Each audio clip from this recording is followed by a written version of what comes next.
कभी ध्यान दिया है हम अपनी जिंदगी का ज्यादातर हिस्सा कहाँ बिता देते हैं? साल के करीब 260 दिन ऑफिस में, दिन के 8 से 9 घंटे काम और महीने के आखिर में एक सैलरी जो आने से पहले ही खर्च हो चुकी होती है। अब जरा एक सिचुएशन इमेजिन करो। मान लो कल सुबह उठते ही आपको एक मैसेज आता है, आपके अकाउंट में 1 लाख रुपए क्रेडिट हुए। ये बोनस हो सकता है, इंश्योरेंस का पैसा या फैमिली से मिला हुआ। अब सवाल ये नहीं है कि पैसा आया या नहीं, सवाल ये है अब इसका करोगे क्या? सबसे पहले तो आप दोस्तों से पूछोगे। एक दोस्त बोलेगा एफडी में डाल दे भाई, सेफ है, कम से कम डूबेगा तो नहीं। दूसरा बोलेगा अरे पागल है क्या, स्टॉक मार्केट में डाल, अभी डाल पैसा डबल होगा। तीसरा दोस्त बोलेगा यार अभी क्लियर नहीं है, थोड़ा सोचते हैं। और यहीं से शुरू होता है असली कंफ्यूजन, क्योंकि सच्चाई ये है पैसा कमाने वाले बहुत हैं लेकिन पैसा बढ़ाने वाले बहुत कम। और जो लोग पैसा नहीं बढ़ा पाते वो इसलिए नहीं कि वो आलसी हैं, बल्कि इसलिए क्योंकि उन्हें सही फैसला करना कभी सिखाया ही नहीं गया। आज की वीडियो उन्हीं लोगों के लिए है जो पैसा सिर्फ कमाना नहीं, समझदारी से बढ़ाना चाहते हैं। आज हम कोई भारी भरकम फाइनेंस की थ्योरी नहीं पढ़ेंगे। आज हम आसान भाषा में समझेंगे लमसम क्या होता है, नॉर्मल एसआईपी कैसे काम करती है, मॉडिफाइड एसआईपी या स्मार्ट एसआईपी क्या है, और सबसे जरूरी कौन सा तरीका आपके लिए सही है। लेकिन किताबों की भाषा में नहीं, एक रियल लाइफ कहानी के जरिए। 3 आम लोग, 3 अलग सोच और 3 अलग नतीजे, क्योंकि कहानियों से मिली सीख तुरंत दिल तक उतर जाती है और हमेशा याद भी रहती है। तो चलिए शुरू करते हैं। ये कहानी है 3 दोस्तों की, रोहन, मीरा और अर्जुन की। तीनों की इनकम लगभग सेम, कोई बहुत अमीर नहीं, कोई बहुत गरीब भी नहीं, बस टिपिकल मिडिल क्लास लोग। तीनों का सपना भी एक ही था, 5-7 साल में ऐसी वेल्थ बनाना कि पैसे को लेकर डर खत्म हो जाए। लेकिन फर्क था उनके सोचने के तरीके में, और वही फर्क आगे चलकर उनकी पूरी फाइनेंशियल लाइफ बदल देता है। सबसे पहले रोहन, अभी डालो वरना मौका निकल जाएगा वाला इंसान। रोहन के साथ एक दिन कुछ ऐसा होता है जो जिंदगी में कभी कभी सबके साथ होता है। उसके पापा उसे 1 लाख रुपए दे देते हैं, बोनस जैसा अनएक्सपेक्टेड पैसा। अब सोचो तुम्हें भी अचानक 1 लाख रुपए मिल जाए तो दिमाग में सबसे पहले क्या सोच आती है? यही कि इस पैसे से कुछ बड़ा करना है। उसी टाइम टीवी पर न्यूज चल रही थी, मार्केट ऑल टाइम हाई पर है, इंडिया फास्टेस्ट ग्रोइंग इकोनॉमी बन रही है, लॉन्ग टर्म में मार्केट हमेशा ऊपर जाता है। रोहन का दिमाग इंस्टेंटली कन्विंस हो जाता है। उसने सोचा अभी नहीं डाला तो मौका निकल जाएगा, सब लोग कमा रहे हैं, मैं क्यों पीछे रहूं। और बिना ज्यादा सोचे समझे, बिना ये पूछे कि पैसा कितने समय के लिए है, बिना ये सोचे कि मार्केट गिर भी सकता है, उसने पूरा 1 लाख रुपया एक साथ एक इक्विटी म्यूचुअल फंड में डाल दिया। यही कहलाता है लमसम इन्वेस्टमेंट। शुरुआत में सब कुछ परफेक्ट लगता है। पहले कुछ महीने रोहन बहुत खुश था, पोर्टफोलियो ऊपर जा रहा था। 6 महीने में 12% का प्रॉफिट, 1 लाख रुपए बन गए 1.25 लाख रुपए। अब कॉन्फिडेंस आ गया। रोहन दोस्तों को लेक्चर देने लगा, यार मार्केट में पैसा बनाना तो इजी है, बस सही टाइम पर एंट्री चाहिए। अंदर ही अंदर वो सोचने लगा काश और पैसा डाला होता, लेकिन मार्केट को आपका कॉन्फिडेंस पसंद नहीं आता। फिर अचानक क्रैश हुआ। कुछ महीनों बाद न्यूज बदल गई, ग्लोबल टेंशंस, इंटरेस्ट रेट्स बढ़ने लगे, फॉरेन इन्वेस्टर्स पैसा निकालने लगे, मार्केट धीरे धीरे गिरने लगा। 10%, 15% और फिर लगभग 20% तक गिरावट आ गई। रोहन रोज पोर्टफोलियो चेक करता, दिल तेज धड़कता। 1 लाख रुपए का इन्वेस्टमेंट 90,000 रह गया, फिर 85,000 और एक दिन देखा तो 82,000 ही रह गया। अब लॉजिक नहीं, इमोशन काम कर रहा था। डर, पैनिक, नींद खराब। उसके दिमाग में सिर्फ एक ही बात, और नीचे गया तो क्या करूंगा। और उसी डर में रोहन ने वो कर दिया जो ज्यादातर लोग करते हैं, लॉस में विड्रॉल। दोस्तों यहाँ एक सबसे दर्दनाक सच्चाई है। सच्चाई ये है रोहन का फैसला गलत नहीं था, गलत था उसका पेशेंस। अगर रोहन ने वही पैसा बस 5 साल तक अनटच छोड़ा होता तो मार्केट की हिस्टोरिकल एवरेज रिटर्न लगभग 11 से 12% एनुअली के हिसाब से 1 लाख रुपए आज करीब 1,75,000 से 1,80,000 रुपए बन चुके होते। मार्केट गिरा था लेकिन वो टेम्परेरी था। रोहन का लॉस परमानेंट हो गया क्योंकि उसने बीच में ही हार मान ली। दोस्तों रोहन की कहानी से सबसे बड़ा सबक ये है कि लमसम इन्वेस्टमेंट बुरा नहीं है, लेकिन ये तभी काम करता है जब पैसा एक्स्ट्रा हो, गोल लॉन्ग टर्म 5-10 साल का हो और आप शॉर्ट टर्म गिरावट देखकर पैनिक ना करें। लमसम में पैसा मार्केट से नहीं हारता, इन्वेस्टर अपने डर से हारता है। यही रोहन की कहानी है। अब सवाल ये है, क्या हर कोई रोहन जैसा होता है? तो जवाब है नहीं। अब चलिए मिलते हैं मीरा से, जिसने मार्केट को नहीं सिस्टम को फॉलो किया।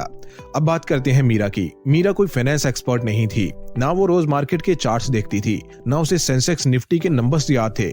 मीरा बस एक सैलरीड एम्प्लॉय थी, हर महीने एक फिक्स सैलरी, फिक्स खर्चे, फिक्स जिम्मेदारियां।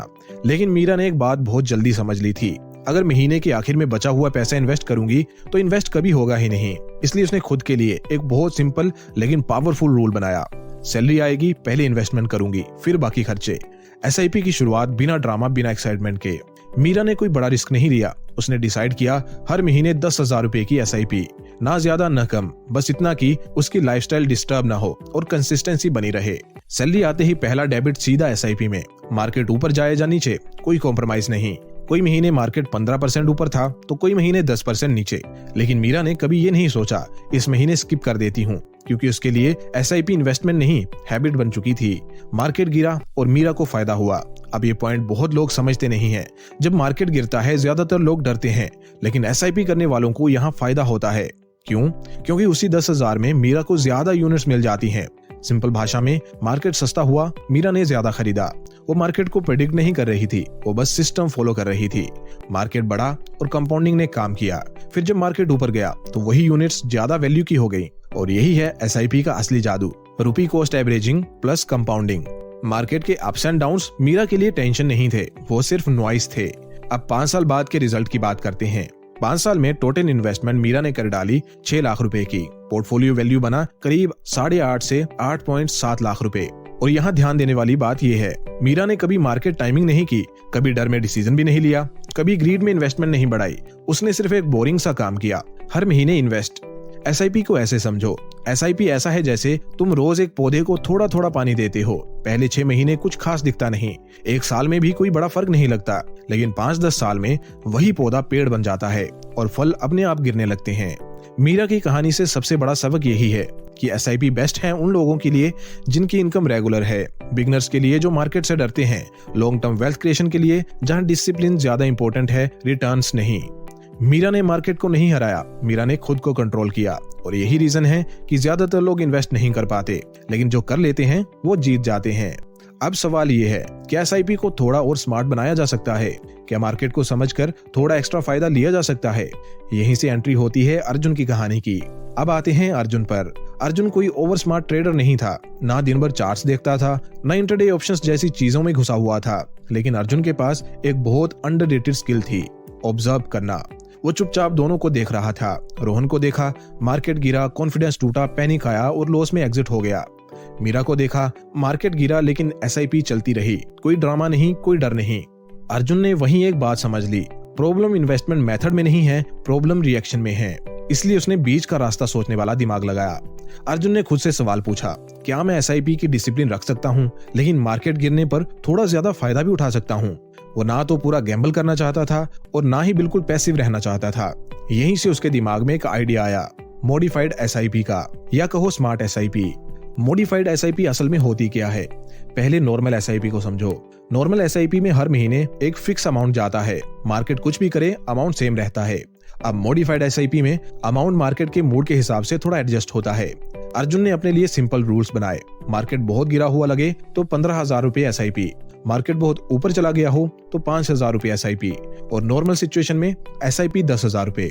बस इसके सिवा कुछ नहीं, कोई रॉकेट साइंस नहीं, कोई डेली ट्रेडिंग नहीं, कोई एग्जैक्ट बॉटम टॉप पकड़ने की कोशिश नहीं, सिर्फ लॉजिकल एडजस्टमेंट। ये गैम्बलिंग नहीं है। यहाँ एक चीज बहुत क्लियर समझ लो, अर्जुन ये नहीं सोचता था आज मार्केट गिरेगा या बढ़ेगा, वो सिर्फ ये देखता था मार्केट चीप लग रहा है या एक्सपेंसिव, और उसी हिसाब से अपनी एसआईपी को थोड़ा सा एडजस्ट करता था। अब 5 साल बाद का फर्क देखो। 5 साल बाद जब तीनों मिले, अर्जुन का टोटल इन्वेस्टमेंट था करीब 6.3 लाख रुपए, लेकिन पोर्टफोलियो वैल्यू थी करीब 9.2 से 9.4 लाख रुपए, यानी मीरा से लगभग 70 से 80 हजार रुपए ज्यादा। और ये एक्स्ट्रा पैसा किसी जैकपॉट से नहीं आया था, ये आया था मार्केट गिरने पर थोड़ा एक्स्ट्रा इन्वेस्टमेंट करने से। लेकिन दोस्तों, यहाँ एक बहुत जरूरी वार्निंग है, मॉडिफाइड एसआईपी हर किसी के लिए नहीं है।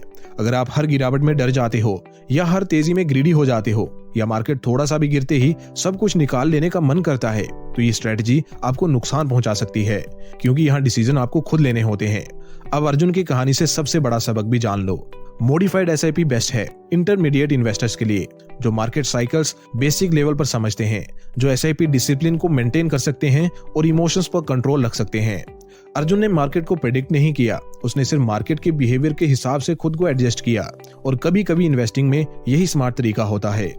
अब तीनों की कहानी यहाँ पूरी हो चुकी है। अब यहाँ आता है असली सवाल, इन तीनों में से आपके लिए सबसे सही रास्ता कौन सा है? लोगों के दिमाग में अक्सर कंफ्यूजन रहती है कि इन तीनों में से बेस्ट ऑप्शन उनके लिए कौन सा है। सच बताऊं तो कोई भी ऐसा तरीका नहीं है जो हर इंसान के लिए परफेक्ट हो। सही ऑप्शन पूरी तरह आपकी सिचुएशन पर डिपेंड करता है। अगर आपके पास एक बार में बड़ा पैसा है और गोल 5 से 10 साल का है तो लमसम आपके लिए ठीक है।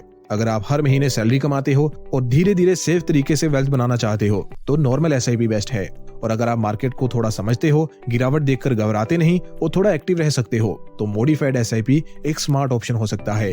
कोई तरीका छोटा या बड़ा नहीं है, गलत बस वही तरीका है जो आप शुरू ही नहीं करो। अब सबसे बड़ी सच्चाई सुनो, इन्वेस्टमेंट में मेथड उतना इंपॉर्टेंट नहीं है जितनी की कंसिस्टेंसी। गलत तरीका भी अगर 10 साल लगातार किया जाए तो पैसा बना देता है, लेकिन सबसे परफेक्ट स्ट्रेटेजी भी अगर बीच में छोड़ दी जाए तो रिजल्ट 0 आता है। वेल्थ कभी ओवरनाइट नहीं बनती, वेल्थ बनती है छोटे छोटे बोरिंग फैसलों से जो आप सालों तक रिपीट करते हो। अब दोस्तों आपकी बारी है। अब मुझे बताओ आप किस टाइप के इन्वेस्टर हो, रोहन जैसे लमसम इन्वेस्टर, मीरा जैसे डिसिप्लिन्ड एसआईपी या अर्जुन जैसे स्मार्ट एसआईपी इन्वेस्टर। कमेंट में जरूर बताना। अगर वीडियो से थोड़ी भी क्लैरिटी मिली हो तो लाइक भी कर देना, शेयर भी कर दो अपने दोस्तों के साथ और सब्सक्राइब भी कर दो, क्योंकि यहाँ हम सिर्फ पैसा कमाने की नहीं, समझदारी से बढ़ाने की भी बात करते हैं।